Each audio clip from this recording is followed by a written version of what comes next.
Determinants 12th class exercise 4.6 के solution करने जा रहे हैं। ये इस एक्सरसाइज का फर्स्ट पार्ट है।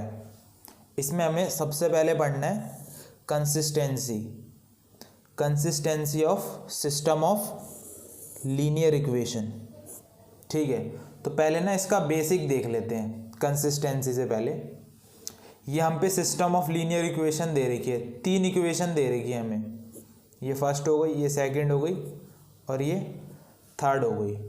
ठीक है, तो यहाँ पे देखो इस सिस्टम ऑफ इक्वेशन को ना हम मैट्रिक्स की फॉर्म में भी लिख सकते हैं। कैसे? यहाँ पे देखो ये जो x का कॉफिशिएंट है ना a1 a2 a3 ये यहाँ पे लिख दिया, y का कॉफिशिएंट b1 b2 b3 इधर लिख दिया और z का कॉफिशिएंट c1 c2 c3 यहाँ पे लिख दिया और इसकी एक मैट्रिक्स बना दी हमने। ठीक है, n2 में जो ये वेरिएबल है ना x y z इनकी एक कॉलम मैट्रिक्स बना दी इक्वल में, और यहाँ पे जो नंबर दे रखे हैं ना d1 d2 d3 इनकी भी एक कॉलम मैट्रिक्स हमने बना दी। ठीक है, तो इन्हें इन दो मैट्रिक्स का मल्टीप्लिकेशन करके भी देख लो, यही आएगा। मल्टीप्लिकेशन कैसे करते थे? ये फर्स्ट मैट्रिक्स है, इसका फर्स्ट रो, सेकंड मैट्रिक्स का फर्स्ट कॉलम, कॉरस्पॉन्डिंग एलिमेंट को मल्टीप्लाई करते थे और ऐड करते थे। तो इसके कॉरस्पॉन्डिंग ये होगा x, तो इन दोनों का मल्टीप्लाई करो a1x ये आ गया। फिर प्लस करते थे, इसका मल्टीप्लाई इसके साथ b1y, फिर प्लस करते थे c1 का मल्टीप्लाई z के साथ, तो ये c1z। ठीक है, सेम सेकंड रो का मल्टीप्लाई इसके साथ करो a2x प्लस b2y प्लस इसका मल्टीप्लाई इसके साथ c2z। सेम थर्ड रो का भी मल्टीप्लाई करेंगे तो ये आ जाएगी हम पे equation equal d1 d2 d3 रख देंगे। तो कहने का मतलब ये है कि ये इक्वेशन है हम पे 3, 2 भी हो सकती है। ठीक है, तो इसे हम मैट्रिक्स की फॉर्म में ऐसे करके लिख सकते हैं। जब हम इन्हें मैट्रिक्स की फॉर्म में लिख देंगे ना तो ये फर्स्ट मैट्रिक्स है ना इसे ए मैट्रिक्स लेट कर लेंगे, कैपिटल ए मैट्रिक्स। ये वाली जो मैट्रिक्स है इसे कैपिटल एक्स और ये जो मैट्रिक्स है इसे कैपिटल बी मैट्रिक्स लेट कर लेंगे। तो हम पे हो जाता है a इंटू एक्स, ये ए मैट्रिक्स है, ये एक्स मैट्रिक्स है, a into X is equal to B matrix. ठीक है, अब हम क्या करेंगे ना यहाँ पे प्री मल्टीप्लाई करेंगे a इनवर्स से दोनों साइड। प्री मल्टीप्लाई का मतलब होता है आगे से मल्टीप्लाई कर रहे हैं, और पोस्ट मल्टीप्लाई का मतलब होता था पीछे से मल्टीप्लाई। तो प्री मल्टीप्लाई कर देंगे a इनवर्स से इस इक्वेशन को, तो देखो a inverse into A X is equal to B को भी मल्टीप्लाई करेंगे a इनवर्स से, a इनवर्स इंटू बी। ठीक है, तो हमने ये पढ़ा था a इनवर्स इंटू ए एक प्रॉपर्टी होती थी, a इनवर्स इंटू ए होता था आइडेंटिटी मैट्रिक्स। तो इन दोनों का मल्टीप्लाई करके तो आइडेंटिटी मैट्रिक्स आ गया इक्वल, ये तो ऐसे ही रहेगा। और आइडेंटिटी मैट्रिक्स को किसी मैट्रिक्स के साथ मल्टीप्लाई करते थे तो वही मैट्रिक्स आ जाती थी। ठीक है, आइडेंटिटी मैट्रिक्स को किसी मैट्रिक्स के साथ मल्टीप्लाई करेंगे तो वही मैट्रिक्स आ जाएगी। याद करने का तरीका भी बताया था। आइडेंटिटी मैट्रिक्स को मान लो 1 की तरह, और 1 को x के साथ मल्टीप्लाई करोगे तो x आ गया। ठीक है, तो हम पे ये इक्वेशन बन गई। कंसिस्टेंसी ऑफ सिस्टम जो एक्सरसाइज 4.6 है उसमें क्वेश्चन नंबर 1 से लेके क्वेश्चन नंबर 6 तक हमें सिस्टम की कंसिस्टेंसी चेक करनी है। तो देखते हैं कि कंसिस्टेंसी कैसे चेक करते हैं। तो इसमें ना सबसे पहले ना हमें डिटर्मिनेंट ए निकालना होता है। ठीक है, अगर डिटर्मिनेंट ए हमारा अनइक्वल टू 0 आए तो वो सिस्टम हमारा कंसिस्टेंट सिस्टम होगा। ठीक है, अगर डिटर्मिनेंट ए 0 के इक्वल आए, ये सेकंड केस है, डिटर्मिनेंट ए अगर 0 के इक्वल आएगा ना तो हमें एडजॉइंट ए इंटू बी भी निकालना पड़ेगा। तो इसमें भी 2 केस बन जाते हैं। जब डिटर्मिनेंट ए 0 के इक्वल आता है तो हमें एडजॉइंट ए इंटू बी निकालना होता है। एडजॉइंट ए इंटू बी अगर अनइक्वल टू 0 आएगा तो वो सिस्टम इनकंसिस्टेंट होगा। अगर एडजॉइंट ए इंटू बी 0 आ जाएगा तो वो सिस्टम हमारा कंसिस्टेंट सिस्टम होगा। अब यहाँ पे देखो एडजॉइंट ए इंटू बी कैसे आया उसे भी ज़रा देख लेते हैं। यहाँ पे देखो ए इनवर्स निकालने का ये फॉर्मूला होता है 1 में determinant A into adjoint A, और मैंने एक पीछे एक इक्वेशन लिखवाई थी x is equal to A inverse B, जो मैंने यहाँ पे लिखवाई थी, यहाँ पे इक्वेशन। ठीक है, तो देखो ए इनवर्स ऐसे निकालते थे। ए इनवर्स की जो वैल्यू है ना वो यहाँ पे रख दो। ए इनवर्स की वैल्यू हो जाएगी एडजॉइंट ए अपॉन में determinant A, adjoint A upon में डिटर्मिनेंट ए इनटू में ये बी मैट्रिक्स। ठीक है, तो हम ये चेक कर रहे हैं adjoint A into B, adjoint A into B निकाल के देखना पड़ेगा। कब? जब हमारा डिटर्मिनेंट ए जीरो आएगा तब हमें एडजॉइंट ए इंटू बी निकालना है। अगर अनइक्वल टू जीरो आएगा तो इनकंसिस्टेंट सिस्टम होगा, अगर जीरो के इक्वल आएगा तो कंसिस्टेंट सिस्टम हो जाएगा। केस फर्स्ट में क्या था, अगर determinant A unequal to zero आएगा तो वो इनकंसिस्टेंट होगा। ठीक है, तो सबसे पहले हमें डिटर्मिनेंट ए ही निकालना है। Exercise 4.6, examine the consistency of the system of linear equation in exercise 1 to 6।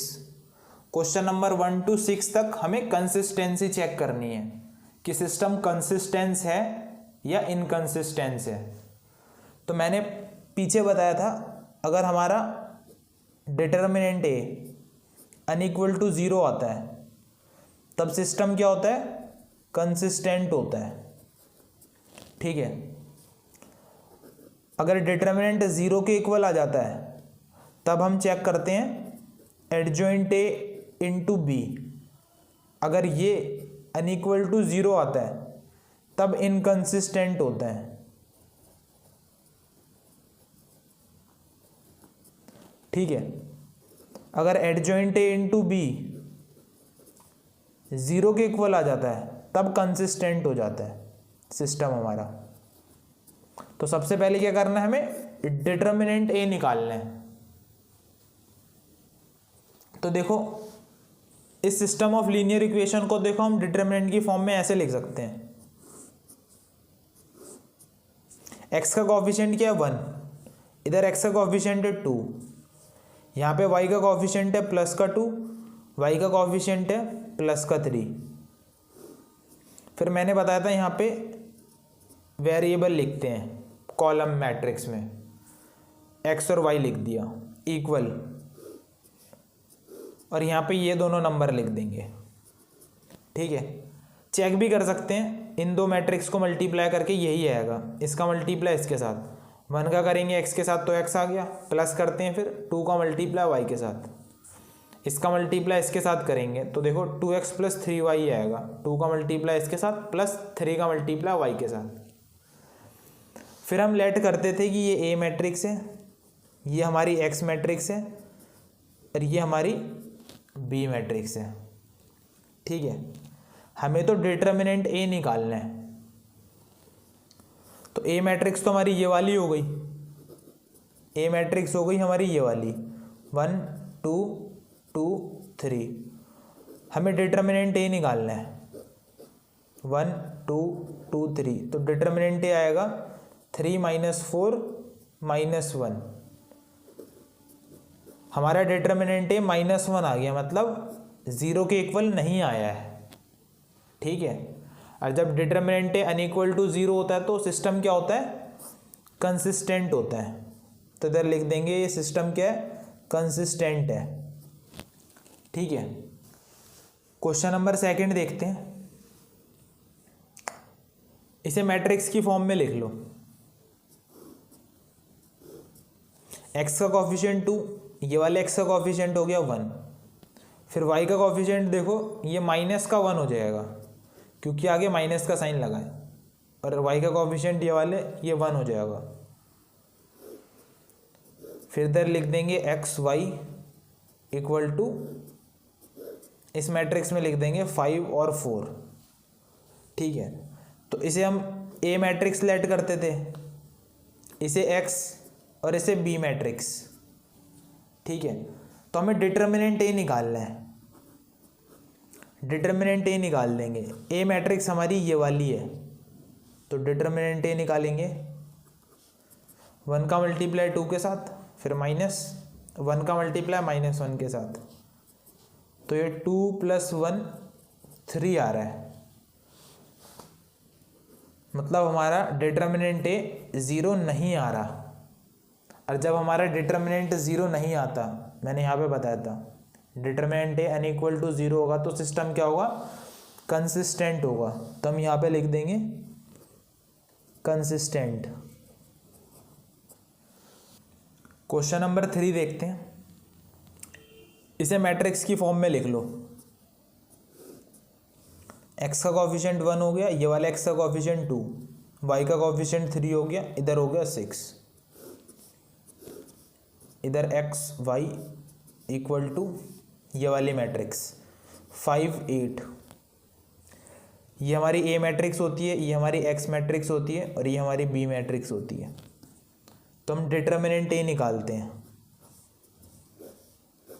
1 3 2 6, तो 6 - 2 3 = 6 0। हमारा जो डिटर्मिनेंट A है वो 0 के इक्वल आ गया। तो केस सेकंड में मैंने बताया था जब डिटर्मिनेंट A 0 के इक्वल आ जाता है तब हम एडजॉइंट A इंटू B निकालते हैं। अगर adjoint A into B unequal to 0 आता है तब हमारा सिस्टम इनकंसिस्टेंट होता है। ठीक है, पहला केस तो ये बताया था। अगर यही एडजॉइंट A इंटू B 0 के इक्वल आता है तब सिस्टम हमारा कंसिस्टेंट होता है। ठीक है, तो डिटर्मिनेंट A हमारा 0 आ गया, तब हम क्या करेंगे, एडजॉइंट A इंटू B निकाल के देखेंगे। ठीक है, तो A मैट्रिक्स तो हम पे ये थी 1 3 2 6, इसका हमें एडजॉइंट निकालना पड़ेगा। तो एडजॉइंट निकालने का शॉर्टकट बताया था, ये दोनों जो एलिमेंट होते हैं ना ये आपस में इंटरचेंज हो जाएंगे। 6 ऊपर चले जाएगा, 1 नीचे आ जाएगा, और ये दोनों एलिमेंट होंगे, इनके साइन चेंज हो जाएंगे। प्लस का 3 है माइनस का 3 हो जाएगा, प्लस का 2 है माइनस का 2 हो जाएगा। तो ये हमारा एडजॉइंट A आ गया। ठीक है, हमें तो एडजॉइंट A इंटू B निकालना है। तो adjoint A into B matrix, तो एडजॉइंट A तो निकाला है 6 - 3 - 2 1 इंटू B मैट्रिक्स क्या है हमारी, B मैट्रिक्स ये वाली होती है। ठीक है, 5 8। अब हमें इन दोनों मैट्रिक्स का मल्टीप्लिकेशन करना है। यहाँ पे देखो फर्स्ट रो का मल्टीप्लाई फर्स्ट कॉलम के साथ, 6 5 = 30 प्लस -3 का मल्टीप्लाई 8 के साथ -24, फिर इसका मल्टीप्लाई कॉलम के साथ 2 5 = 10 माइनस का 10 प्लस का 8, तो ये प्लस माइनस माइनस हो जाएगा, 30 - 24 ये हो जाएगा 6, -10 + 8 ये हो जाएगा -2। तो ये क्या है, unequal to 0 matrix. Adjoint A into B हम पे ये मैट्रिक्स निकली है जो कि 0 मैट्रिक्स के अनइक्वल है। ठीक है, तो हमारा सिस्टम कैसा हो जाएगा, अनकंसिस्टेंट हो जाएगा। तो यहाँ पे हम लिख देंगे इनकंसिस्टेंट। क्वेश्चन नंबर 4 देखते हैं। ये हम पे 3 इक्वेशन दे रखी है। यहाँ पे देखो लास्ट वाली इक्वेशन देखो, इधर A है, इधर भी A है और इधर भी A है। तो हम लास्ट वाली इक्वेशन से ना A कॉमन ले लेंगे। A कॉमन ले लेंगे तो x + y + 2z बचेगा इक्वल टू में 4। और ये जो A होगा ये इधर की साइड आ जाएगा। तो हम पे इक्वेशन बन जाएगी x + y + 2z = 4/A। तो ये हम पे थर्ड इक्वेशन होगी, ये फर्स्ट इक्वेशन हो जाएगी और ये वाली सेकंड इक्वेशन हो जाएगी।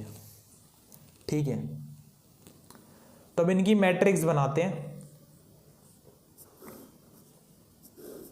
यहाँ पे देखो फर्स्ट इक्वेशन में जो x का कोफिशिएंट है वो 1 है, सेकंड इक्वेशन में 2 है।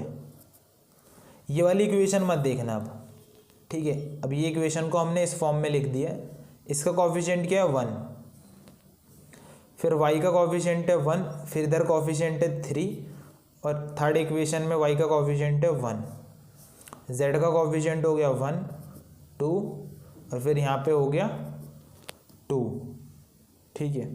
फिर यहाँ पे बनाएंगे x y z, इस बार 3 वेरिएबल हैं, x भी है y भी है और z भी है,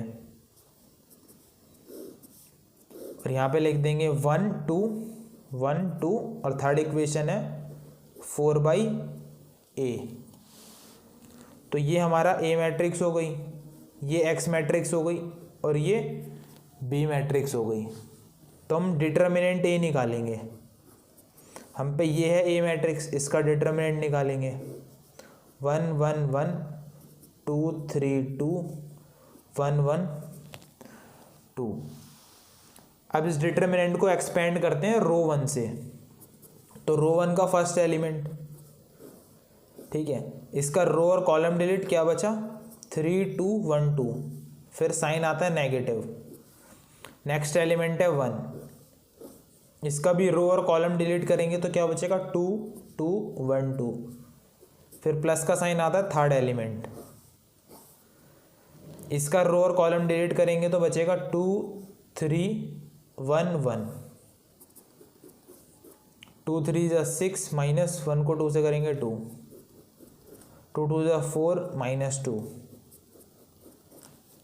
2 माइनस 3, तो यहाँ पे आ जाएगा 4, 1 से मल्टीप्लाई करेंगे तो 4 आ गया, माइनस इधर आ जाएगा 2, प्लस यहाँ पे आ जाएगा 2 माइनस 3, ये हो जाएगा -1, तो 4 माइनस 2 माइनस 1, तो यह आ जाएगा 2 माइनस 1, तो डिटर्मिनेंट ए हमारा आ जाएगा 1। तो हमारा डिटर्मिनेंट ए क्या है, अनइक्वल टू 0, 0 नहीं है, इसका मतलब सिस्टम कैसा हो गया, कंसिस्टेंट, ठीक है। क्वेश्चन नंबर 5 देखते हैं, 3 इक्वेशन दे रखी है, यहाँ पे देखो कुछ मिसिंग है, जैसे सेकंड इक्वेशन में देखो x वाली टर्म नहीं है, और थर्ड वाली इक्वेशन में देखो z वाली टर्म नहीं है। तो देखो हम इसे ढंग से कैसे लिखते हैं, पहली वाली इक्वेशन तो हो जाएगी 3x minus Y minus 2z equal to 2, इसमें तो कुछ चेंज नहीं करना। सेकंड वाली इक्वेशन में x वाली टर्म नहीं है, मतलब 0x है, plus 2y minus z equal to -1, और थर्ड वाली इक्वेशन में z नहीं है, 3x माइनस 5y, z नहीं है तो प्लस 0z लिख देंगे, ठीक है, क्योंकि 0 का मल्टीप्लाई z के साथ करोगे तो 0 आएगा। तो यहाँ पे 3 इक्वेशन हो गई, अब इन्हें डिटर्मिनेंट की फॉर्म में लिख लो। x के कोफिशिएंट है 3 0 3 3 0 3, y के कोफिशिएंट है -1 2 -5 -1 2 -5, और z के कोफिशिएंट है -2 -1 0 -2 -1 0, इधर लिख देंगे x y z, और यहाँ पे आ जाएगा 2 -1 3। तो हम पे ये हो गई ए मैट्रिक्स, ठीक है। हम पहले इसका डिटर्मिनेंट निकालेंगे, डिटर्मिनेंट ए 3 -1 -2 0 2 -1 3 -5 0, इसे R1 से एक्सपेंड कर देंगे। R1 का पहला एलिमेंट 3, इसका रो और कॉलम डिलीट तो बचेगा 2 -1 -5 0, अगला साइन लगता है माइनस का, और नेक्स्ट एलिमेंट है हमारा -1, इसकी भी रो और कॉलम डिलीट तो बचेगा 0 3 -1 0, फिर साइन लगता है प्लस का, और थर्ड एलिमेंट है -2, इसके भी रो और कॉलम डिलीट तो क्या बचेगा 0 2 3 -5। तो इधर डिटर्मिनेंट निकालो इनका, यह आ जाएगा 0 -5 को -1 से मल्टीप्लाई करेंगे तो प्लस का 5, ये माइनस माइनस प्लस का 1 हो जाएगा, ये 0 minus minus 3 plus minus minus 2 हो जाएगा, ये 0 माइनस 6,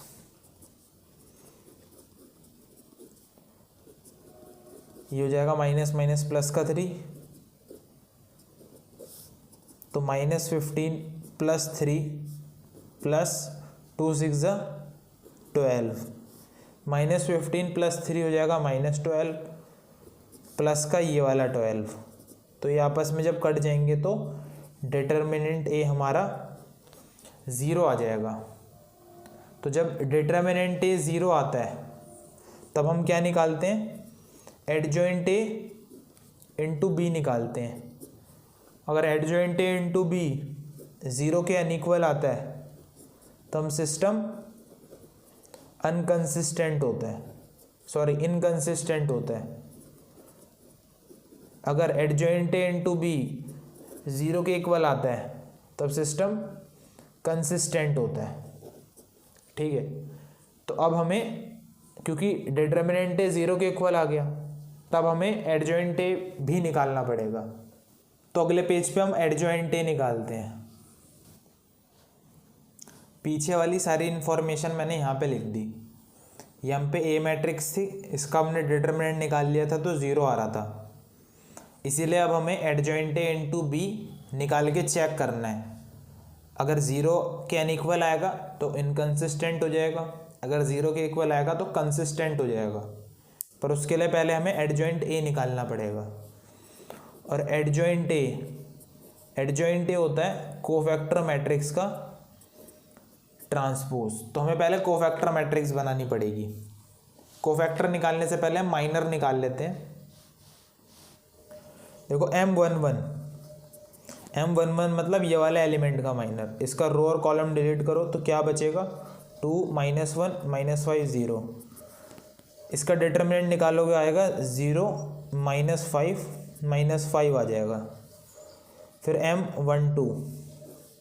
M12 मतलब इसका माइनर, इसका रो और कॉलम डिलीट तो क्या बचा, 0 -1 3 0, तो ये आ जाएगा 0 प्लस का 3। ठीक है, फिर M13 मतलब ये वाले एलिमेंट का माइनर, तो रो और कॉलम डिलीट इसका बचेगा 0 2 3 -5 0 -6, तो ये आ जाएगा -6। ठीक है, फिर M21 निकालेंगे, इसका माइनर रो और कॉलम डिलीट बचा -1 -2 -5 0, तो ये आ जाएगा 0 -10 आ जाएगा। ठीक है, फिर M22 निकालेंगे, ये वाले एलिमेंट का माइनर रो और कॉलम डिलीट बचेगा 3 -2 3 0, तो ये आ जाएगा हम पे 0 प्लस का 6। ठीक है, यहाँ पे देखो M23 इस एलिमेंट का माइनर, तो रो और कॉलम डिलीट क्या बचा, 3 -1 3 -5, तो ये आ जाएगा -15 प्लस 3 -12 आ जाएगा। फिर M31 निकालेंगे, M32 निकालेंगे, फिर M33 निकालेंगे। तो मैं इनके एलिमेंट यहाँ पे लिख देता हूँ। M31 के लिए बचेगा -1 -2 2 -1। M32 के लिए बचेगा 3 0 -2 -1। M33 के लिए बचेगा 3 -1 0 2। तो इधर 1 + 4 तो ये 5 हो जाएगा, इधर -3 हो जाएगा, इधर हो जाएगा 6। ठीक है, माइनर निकल गया। अब कोफैक्टर निकालते हैं जल्दी से। C11 माइनर अगर -5 है तो कोफैक्टर भी -5 होगा। कैसे निकालते थे, I+J करते थे। I+J अगर 2 4 या 6 आता है तो माइनर इक्वल टू कोफैक्टर होता है। ये मैंने बताया था, ठीक है। अगर i प्लस जे 135 आता है तब क्या होता है, माइनर के आगे माइनस का साइन लग जाता है, वो हमारा कोफैक्टर हो जाता है। तो यहाँ पे C12 हो जाएगा -3, क्योंकि i प्लस जे करके 3 आ रहा है ना। फिर C13 हो जाएगा हमारा -6, फिर C21 हो जाएगा हमारा प्लस का 10, साइन चेंज हो जाएगा। C22 हो जाएगा हमारा 6, C23 हो जाएगा हमारा -12 है, प्लस का 12 हो जाएगा। C31 हो जाएगा हमारा 5, C32 हो जाएगा -3 है ना, प्लस का 3 हो जाएगा। C33 हो जाएगा 6, ठीक है। अब मैं ये वाली सारी वैल्यू ना कोफैक्टर मैट्रिक्स पे रख दूंगा, ठीक है। तो कोफैक्टर मैट्रिक्स ये होती है, CM से डिनोट कर रहा हूँ, C11 C12 C13 C21 C22 C23 C31 C32 C33। तो जितनी भी वैल्यू मैंने पीछे निकाली थी ना, मैं यहाँ पे रख दे रहा हूँ। C11 निकाला था -5, C12 निकाला था -3, C13 निकाला था -6, फिर 10 6 12, फिर 5 3 6। तो ये आ गई हम पे कोफैक्टर मैट्रिक्स। एडजॉइंट होता था कोफैक्टर मैट्रिक्स का ट्रांसपोज। कोफैक्टर मैट्रिक्स हम पे ये है, इसका कर देंगे ट्रांसपोज। ट्रांसपोज में क्या होता है, जो फर्स्ट रो होता है वो फर्स्ट कॉलम बन जाता है, सेकंड रो बन जाएगा सेकंड कॉलम, और थर्ड रो बन जाएगा थर्ड कॉलम। तो ये आ गया हम पे एडजॉइंट ए। हमें adjoint A into B check करना है, ठीक है। और हम पे जो बी मैट्रिक्स थी ना, वो हम पे ये थी, बी मैट्रिक्स जो हमने पीछे बनाई थी वो थी 2 -1 3, ठीक है। तो एडजॉइंट ए इंटू बी निकालेंगे। एडजॉइंट हो गया -5 -3 -6 10 6 12 5 3 6, और बी मैट्रिक्स यहाँ पे 2 -1 3। इन दोनों का मल्टीप्लीकेशन करते हैं, फर्स्ट रो का मल्टीप्लाई फर्स्ट कॉलम के साथ, तो आएगा -10 फिर 5 3 15।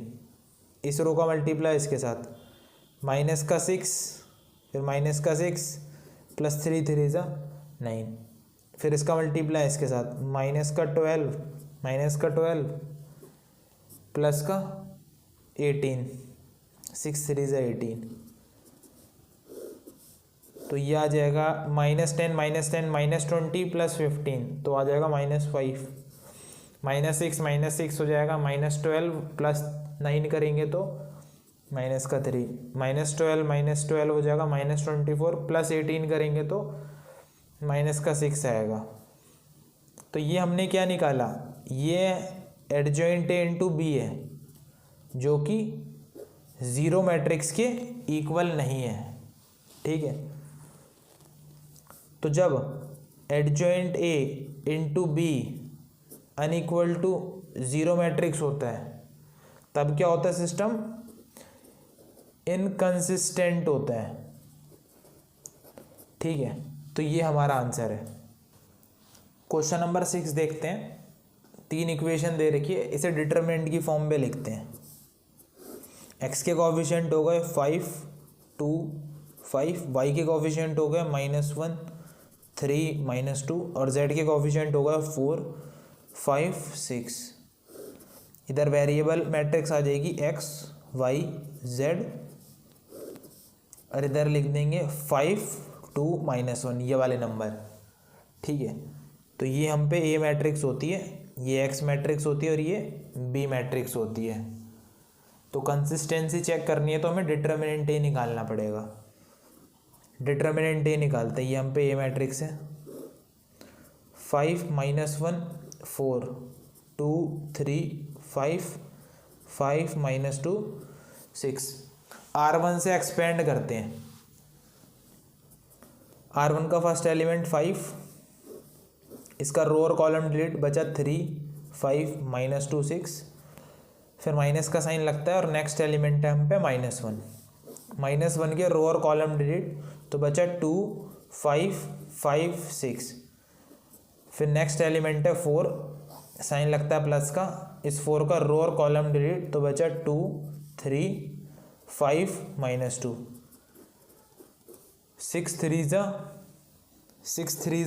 18, माइनस टू को 5 से मल्टीप्लाई करेंगे तो -10। ठीक है, ये माइनस माइनस +1 हो गया। 12 माइनस 5 5 = 25, ये हो जाएगा -4 माइनस 15। ठीक है, तो 5 इंटू में ये 18 + 10 हो जाएगा।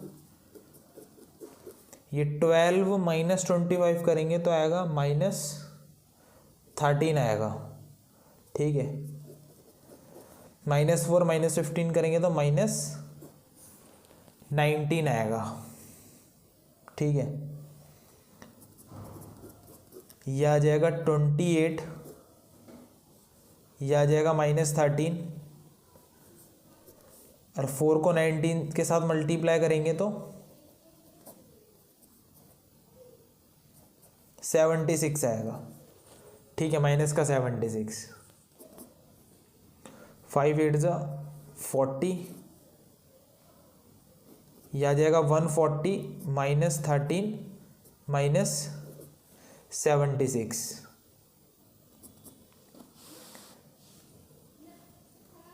-140 -13 -76, यह आ जाएगा 89। ठीक है, अब इन दोनों को माइनस कर लो, इन दोनों को माइनस करेंगे तो इधर बचेगा 1। ठीक है, 31 बचेगा, तो हमारा डिटर्मिनेंट ए आ गया 31, मतलब डिटर्मिनेंट ए अनइक्वल टू 0। 0 के इक्वल नहीं है डिटर्मिनेंट ए, इसका मतलब क्या होगा? Consistent system. सॉरी, यहाँ पे ना 31 नहीं आएगा, यहाँ पे 51 आएगा। ठीक है।